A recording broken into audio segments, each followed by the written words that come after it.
Well, Mike Carroll, Common Core state standards are a new way of teaching and learning, and they affect all of our children.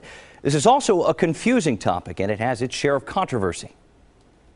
I knew 6 times 12. 9-year-old Sophie lives in Mequon and is a true 21st century kid. She's computer savvy, loves games, and enjoys going to school. I get to play with my friends and learn different things. Sophie's mom knows classrooms aren't what they used to be. We've gotten letters home and everything. They've really stressed testing and how important it is that the schools, are tested at the beginning of the year, and they show that there has definitely been an improvement at the end of the year overall for the school. Schools around the country are actively retooling their lesson plans. It's all part of an effort to make sure our kids have the skills they need to excel academically and make it to college. Those guidelines, established and released by educators nearly 4 years ago, are called Common Core state standards, and they focus on 2 areas: English language arts and mathematics.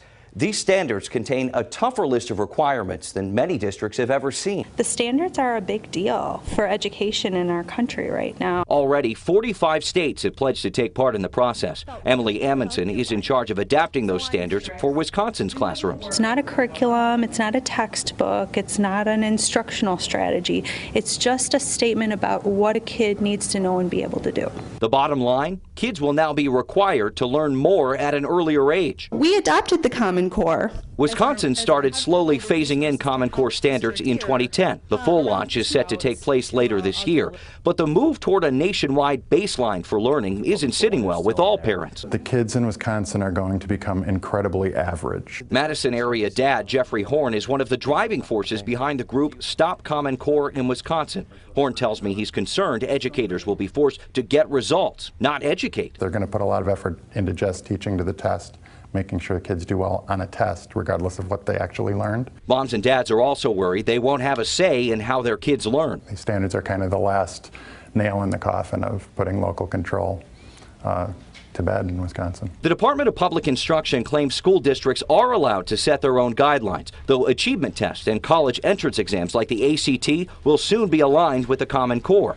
West Bend School District is an early adopter of the new, tougher standards, but only as the bare minimum. Being state average is not something everyone in the state of Wisconsin maps to. They map to be beyond it. Superintendent Ted Kneitzke built his system's curriculum on top of the Common Core's requirements. We have algebra by the end of 8th grade for all of our students. We have highest levels of reading for our 3rd through 5th graders. So far, so good, though the pressure on teachers and kids to perform on tests is paramount. Realistically, are the standards too high?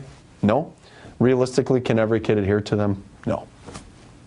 But it's not going to stop us from trying. For now, Sophie's mom and other parents just hope districts and teachers will still encourage students to think outside the box instead of just holding them to a principle on a page. I want everyone to have the same opportunities and be on the same playing field. Right now, there is a lot of political pressure on Common Core. Commissions and bills are now set to address some concerns, perhaps even build on those strict requirements. In Wisconsin, Mike and Carroll uses a smarter, balanced assessment. That's what it's called, to gauge student performance. So we encourage all of you out there to read over some practice tests we've posted at TMJ4.com. Just see what kids will be facing in the classroom next year. Parents can educate themselves. That's okay, right. Thank you, Cody.